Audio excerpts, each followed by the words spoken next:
Hola amigos, ¿qué tal? We are live. I hope everybody is well today. Tuesday afternoon, 7:30 p.m. in Spain. Another live stream today as we go through some of the stories that have caught my attention today and also have a look at some of the comments that were left on yesterday's video, which I must say is going very well at the moment. Lots of interest in that video. The first piece of news that we're going to look at today is this one here.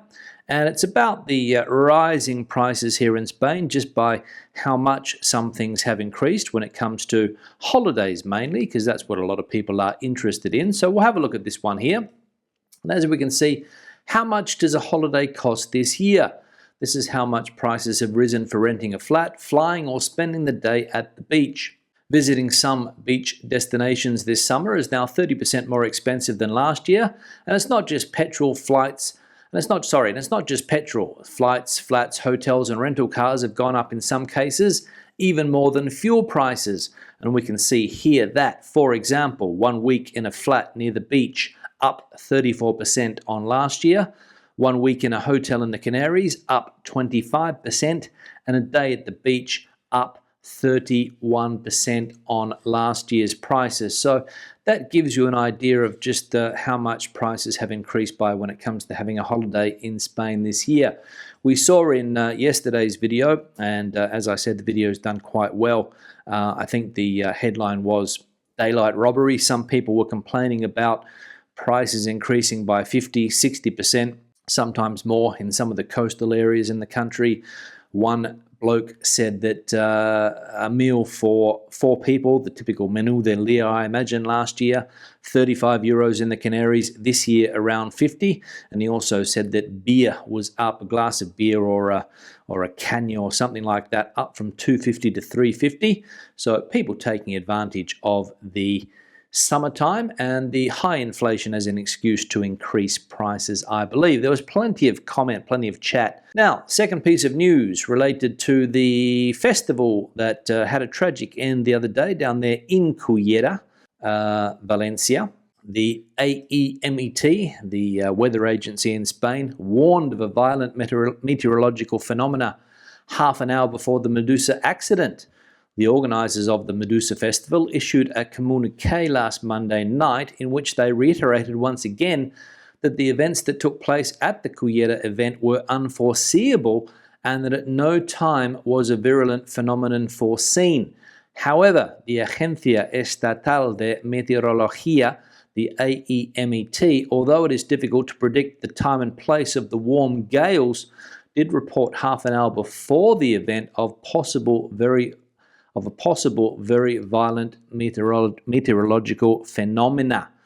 So the organisers of this event still in hot water and trying to defend themselves, saying that the weather event there that unfortunately killed a young man, I believe, 22 years of age, I think, and injured 40 other people was an unforeseen event. They couldn't predict it. They couldn't shut the festival down in time, but the weather agency is saying that a warning did go out and contradicting what the organisers of the festival said. But as we know, the festival is under investigation. I think there's a court in Valencia that is looking into the festival to see if there was negligence involved, whether or not they could have shut down those rides or whether or not they could have shut down the festival in time, got people out before that weather event went through at something like 3:30 a.m.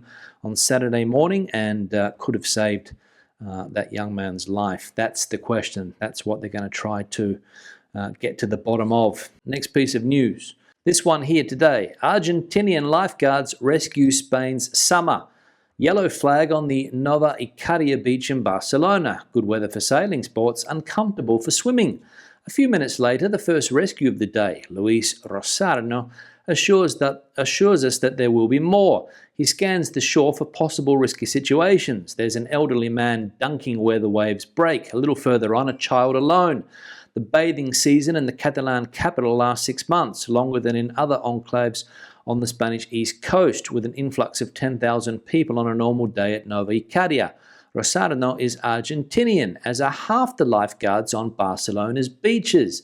Without them, summer leisure on the coast would not be possible.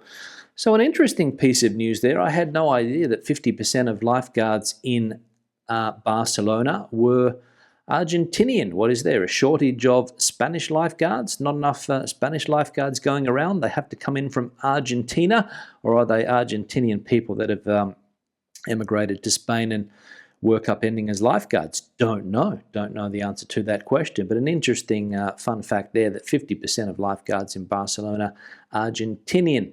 So the next time you're at a beach in Barcelona, there's a fairly high chance that your lifeguard will be Argentinian. And what an important job they do. I saw somebody get rescued at the beach here the other day, although it wasn't a lifeguard that rescued the person. It was just the person on a surfboard that was able to paddle out and save the gentleman that was in danger because he got into a bit of trouble swimming. Here, of course, open coast, waves, rips, all of those things that you associate with the open ocean. People do get into trouble.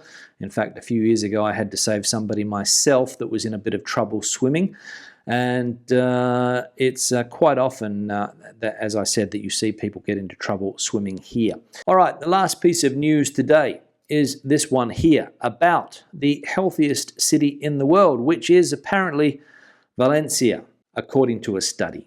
So Spain is one of the most visited countries in the world. Its coastline, its gastronomy, and good weather are some of the reasons that make our country one of the favorite destinations for foreign tourists. But beyond the weather or the food, when traveling and visiting other places, it is important to take into account factors that can affect our health.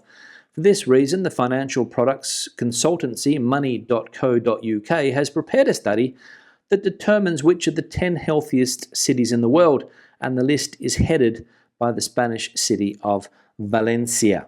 So not only is Valencia one of the most popular cities when it comes to foreign resident living, we saw this last year maybe, was it, that Valencia was named as the best city in the world when it comes to foreign resident living, but it's also the healthiest city in the world, and obviously that's due to the diet that they have there, the lack of pollution probably when compared to some other cities around the world, making it a healthy place to live, according to that study from money.co.uk. So another study out there, and Valencia doing very, very well.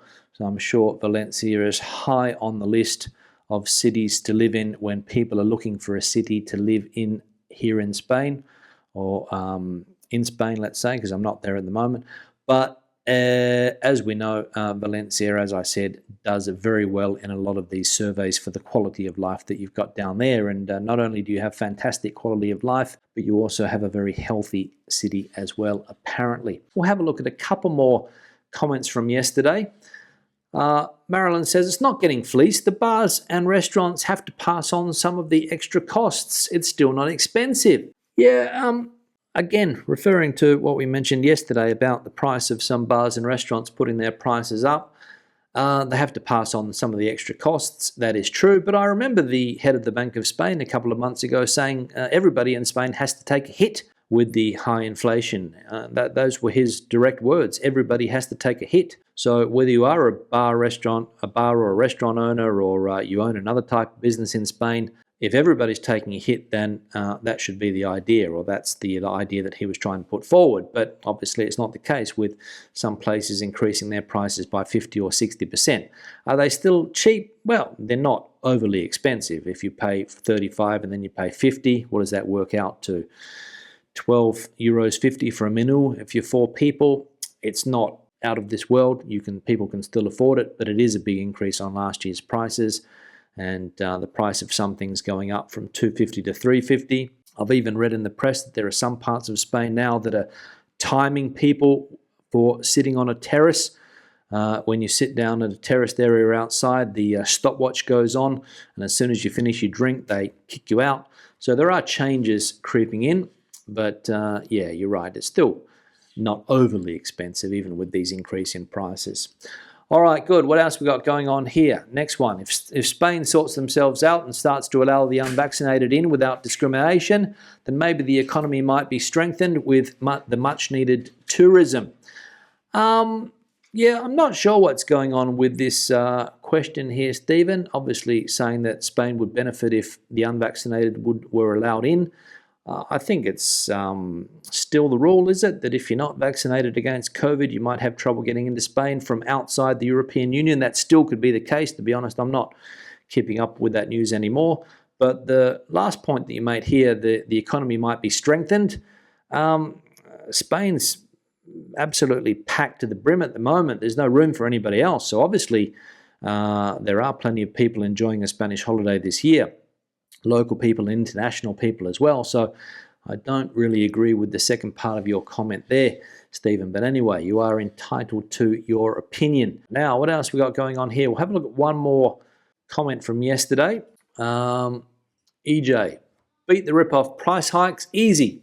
Go to the supermarket, buy your beer, your wine, your lemonade, your water, whatever, at low prices. Also, buy a salad selection of your choice, again at low prices. Invest in a good picnic cool box and tableware basket. Take your family to the beach, local park, riverside beauty spot. Enjoy great family time. Take photos, save memories. Over to you. So there we go. A piece of advice from EJ telling us on what we need to do. We need to stop going to bars and restaurants and wasting our money. We need to just go to the supermarket, buy a picnic cool box, table, some chairs, and sit down in the great outdoors and have a meal with the family, take a few photos and enjoy life, and not get sucked into this restaurant culture where we're getting ripped off left, right and center by unscrupulous bar and restaurant owners. We'll start to cut the live stream short. Been going for a long time now, 42 minutes, 172 likes. Thank you very much for your participation today in the chat section, for watching. Thank you very much to the super chat that we had before. Greatly appreciated. I'll see everybody again on Thursday for another live stream. Hope to see you then. Hasta luego. Hasta luego.